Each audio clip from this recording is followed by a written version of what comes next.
Shalom saudaraku yang dikasihi oleh Tuhan Yesus Kristus. Mari kita siapkan hati untuk masuk dalam doa syukur hari ini. Mari kita siapkan hati kita sungguh-sungguh saat ini saudaraku. Ini adalah saat yang terindah, di mana kita akan masuk di dalam hadirat Tuhan. Kita mau menyembah Bapa di dalam kekudusannya. Tanggalkanlah setiap beban, setiap persoalan, tantangan dan masalah, dan arahkanlah hatimu kepada Tuhan. Haleluya. Saat di hadirat-Mu, saat di hadirat-Mu, saat yang terindah, saat yang terindah. haleluya. Saat menyembah Bapa Dalam kekudusan, dalam kekudusan. amin, haleluya. Katakan sekali lagi, saat di hadirat-Mu, Saat di hadirat-Mu, saat yang terindah, saat yang terindah. katakan saat ku angkat tangan, Saat ku angkat tangan menyembah Yesus, menyembah Yesus. mari katakan kepada Roh Kudus, pimpinku.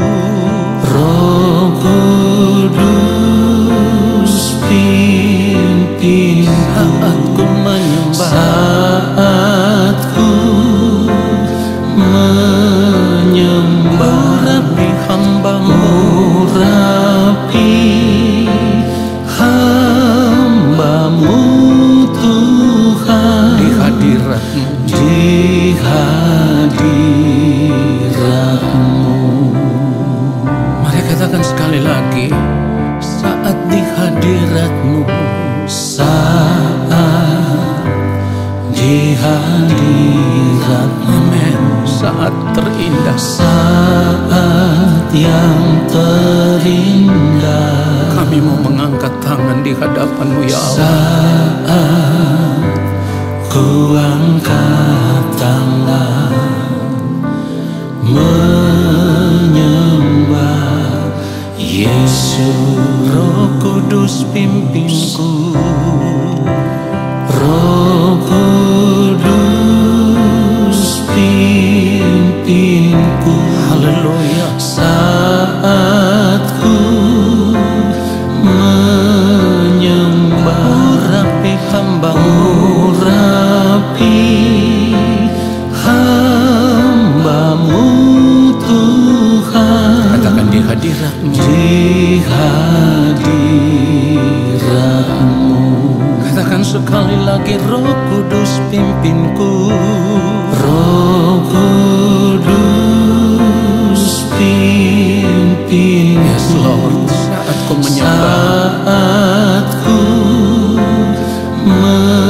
menyembah, urapi hamba-Mu, urapi haleluya. hamba-Mu Tuhan, di hadirat-Mu. Ya Roh Kudus, pimpin kami menyembah. Roh Kudus pimpinku saat ku Menyembah, menyembah. Urapi haleluya. hamba-Mu Tuhan, di hadirat-Mu.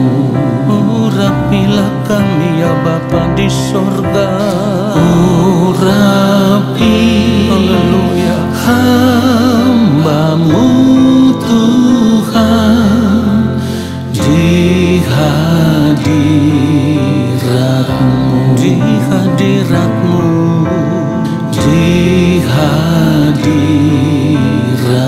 oh di hadirat-Mu, Di hadirat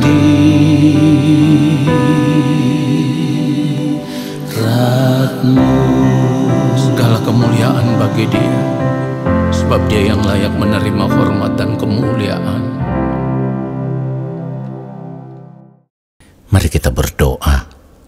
Yang Maha Kudus, Allah Bapa kami yang ada di dalam kerajaan surga, kembali saat ini kami semua ada di hadapan Bapa.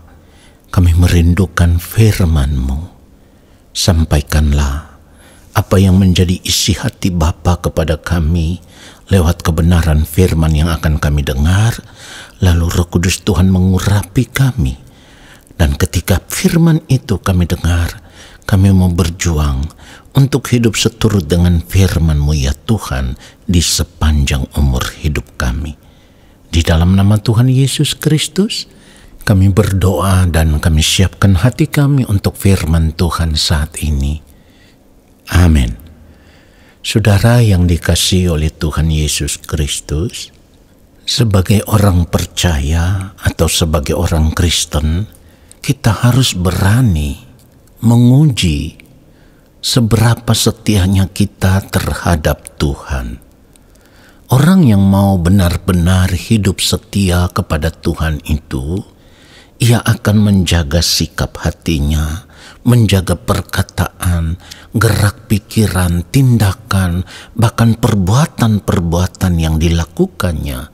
Semua itu harus dijaga, sebab jangan sampai ada sikap hati, tindakan, perkataan, atau perbuatan kita yang membuat kita itu berubah setia terhadap Tuhan. Seperti yang sudah saya katakan pada renungan sebelumnya, kita harus berjuang untuk setia kepada Tuhan sampai di akhir hidup kita. Sampai di ujung nafas hidup kita yang terakhir, kita harus menjaga kesetiaan kita kepada Tuhan. Saudaraku, selama ini mungkin kita berpikir karena kita sudah rajin ke gereja, lalu kita merasa bahwa itu artinya kita sudah setia kepada Tuhan. Sesungguhnya belum, saudaraku. Saya ulang sekali lagi, belum. Kenapa? Karena ukuran kesetiaan kita kepada Tuhan itu harus diuji, ya, harus diuji. Kita harus berani memeriksa seluruh keberadaan hidup kita, terutama memeriksa kerinduan hati kita, keinginan hati kita. Apakah saat ini hati kita itu masih terikat dengan dunia atau tidak? Kalau hati kita masih terikat dengan dunia, apapun bentuknya, itu artinya kita masih bersahabat dengan dunia. Perhatikan itu, saudaraku. Dan hal itu menunjukkan bahwa sebenarnya kita adalah orang-orang yang tidak setia. Firman Tuhan katakan itu, saudaraku. Dan ayat firman Tuhan ini sudah seringkali kita dengar atau sudah seringkali kita baca. Yakobus 4 ayat 4 dikatakan, "Hai kamu orang-orang yang tidak setia, tidakkah kamu tahu bahwa persahabatan dengan dunia adalah permusuhan dengan Allah?" Jadi barang siapa menjadi sahabat dunia ini, ia menjadikan dirinya musuh Allah. Itulah kenapa tadi saya katakan, kita harus berani memeriksa seluruh keberadaan hidup kita. Kalau ternyata kita temukan hati kita masih terikat dengan dunia ini, apapun bentuknya, perhatikan ini, apapun bentuknya, kalau hati kita masih kita ikatkan dengan dunia ini, hal itu menunjukkan bahwa kita tidak setia. Dan kita juga tidak boleh merasa bahwa kita sudah menjadi orang Kristen yang baik, kita sudah menjadi orang percaya yang baik, kita sudah setia kepada Tuhan hanya karena kita rajin ke gereja setiap hari Minggu, atau kita rajin mengikuti ibadah-ibadah tengah minggu, lalu kita berpikir bahwa kita sudah setia kepada Tuhan. Tidak seperti itu, saudaraku. Karena ukuran kesetiaan kita kepada Allah itu, hati kita ini harus terikat dengan Tuhan. Sudah tidak boleh lagi terikat dengan dunia ini. Jadi jangan pernah merasa kalau kita sudah rajin ke gereja itu berarti kita sudah setia kepada Tuhan. Sebab sekalipun kita rajin ke gereja, Tetapi kalau hati kita masih terikat dengan dunia ini, yang artinya kita masih bersahabat dengan dunia ini, tanpa kita sadari, itu artinya kita sedang mengadakan permusuhan dengan Allah. Perhatikan itu. Karena firman Tuhan katakan persahabatan dengan dunia adalah permusuhan dengan Allah. Jadi ukuran kesetiaan kita kepada Allah itu tidak sekedar hanya karena kita rajin ke gereja hari Minggu. Tetapi kalau kita berkata kita mau setia kepada Allah, kita harus mengambil keputusan untuk memutuskan persahabatan kita dengan dunia. Kita harus mengambil keputusan untuk melepaskan semua keterikatan hidup kita dengan dunia ini, apapun bentuknya. Jadi kita sudah tidak boleh lagi hidup dalam percintaan dunia, saudaraku.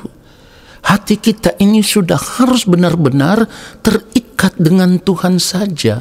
Kalau kita mengikatkan diri kita dengan Tuhan saja, maka di dalam setiap detik waktu hidup kita, di dalam jam-jam hidup kita, di dalam hari-hari hidup kita, kerinduan kita itu hanya tertuju kepada Tuhan, bukan kepada yang lain. Persoalannya adalah selama ini kita sudah membuat ukuran kesetiaan kita kepada Allah itu dengan pikiran kita sendiri, ya. Kita menaruh standar hidup kekristenan itu sesuai dengan pikiran kita sendiri. Artinya kalau kita merasa kita sudah ke gereja setiap hari Minggu, kita berpikir bahwa kita sudah setia kepada Allah. Yang artinya kita sudah menjadi orang Kristen yang baik atau menjadi orang percaya yang baik. Saudaraku, kita harus mengerti standar kehidupan, hidup kekristenan, kesetiaan kita kepada Allah sebagai orang percaya. Standarnya itu adalah hidupnya yang mulia Tuhan Yesus Kristus.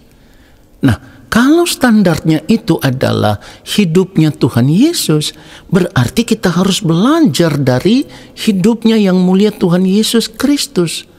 Penghormatannya kepada Allah Bapa di sorga, kesetiaannya, ketaatannya di dalam melakukan kehendak Allah Bapa di sorga, bahkan keinginan dirinya, itu semua tercermin dengan sangat jelas bahwa Kristus tidak pernah mengingini dunia ini dengan segala kesenangannya. Karena kita bisa melihat ketika iblis menawarkan kerajaan dunia dengan kemegahannya, Tuhan Yesus menolak dengan sangat tegas. Artinya tidak ada keinginan sedikit pun dalam diri yang mulia Tuhan Yesus Kristus untuk menikmati dunia ini dengan segala kesenangannya. Dan hal itu tercermin dari apa yang dikatakan oleh Tuhan Yesus. Makananku ialah melakukan kehendak Dia yang mengutus aku dan menyelesaikan pekerjaannya. Saudara, dari perkataan yang mulia Tuhan Yesus Kristus ini, satu kata yang mau kita persoalkan adalah ketika yang mulia Tuhan Yesus Kristus berkata, makananku. Kata makanan itu menunjuk kepada kebutuhan hidup yang utama. Amin. Mari kita berpikir dengan hati nurani kita yang jujur.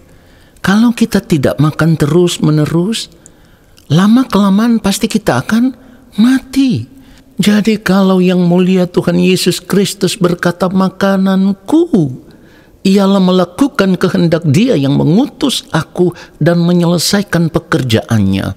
Artinya di dalam hidupnya, di dalam keadaannya yang sama seperti manusia ketika masih hidup di dunia ini, kebutuhan hidup yang utama di dalam kehidupan Tuhan Yesus Kristus adalah hidup melakukan kehendak Allah Bapa di sorga. Kesetiaan yang mulia Tuhan Yesus Kristus, ketaatannya di dalam melakukan kehendak Allah Bapa di sorga, ini merupakan bentuk kesalehan hidup. Dan karena kesalehan hidupnya itulah ia didengarkan oleh Allah Bapa di sorga. Di dalam Ibrani pasal 5 ayat 7 kalau kita baca, firman Tuhan katakan begini, dalam hidupnya sebagai manusia. Perhatikan, saya ulang sekali lagi kalimat ini, dalam hidupnya sebagai manusia. Artinya dalam keadaannya yang sama dengan saudara dan saya, dalam keadaannya yang sama dengan kita saat ini. Oke, mari kita dengarkan firman Tuhan ini secara lengkap.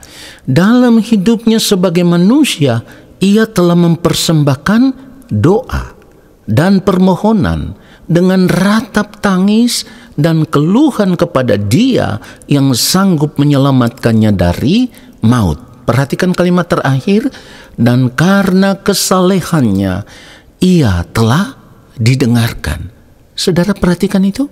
Dari ayat firman Tuhan ini kita bisa menangkap kebenaran yang sangat luar biasa.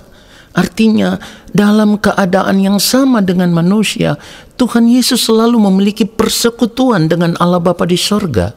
Dikatakan ia telah mempersembahkan doa dan permohonan dengan ratap tangis. Jadi bukan doa biasa-biasa. Artinya bukan doa karena kebutuhan hidup yang mendesak, yang perlu diselesaikan. Sama dengan apa yang kita lakukan selama ini. Kita baru datang kepada Tuhan kalau ada persoalan, ada masalah, ada tantangan. Baru kita merasa membutuhkan pertolongan Tuhan. Tuhan Yesus tidak seperti itu. Ia memiliki persekutuan dengan Allah Bapa yang begitu luar biasa. Dan pergumulannya itu hanyalah pergumulan untuk hidup dalam ketaatan, supaya bisa melakukan apa yang menjadi kehendak Bapa di sorga, apa yang menjadi rencana Allah Bapa di sorga. Karena kalau kita membaca di dalam ayatnya yang ke-8 dikatakan, dan sekalipun ia adalah anak, ia telah belajar menjadi taat dari apa yang telah dideritanya. Saudara perhatikan itu.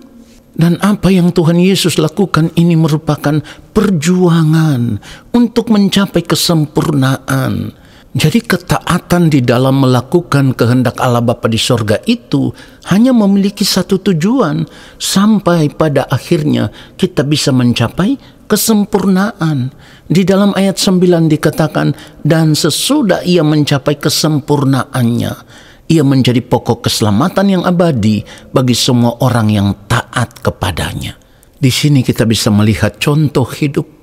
Selama hidup di dunia ini dalam keadaan sebagai manusia, Tuhan Yesus selalu mengikatkan hatinya dengan Allah Bapa di sorga. Pertanyaannya untuk kita saat ini, sekarang hati kita terikat dengan siapa?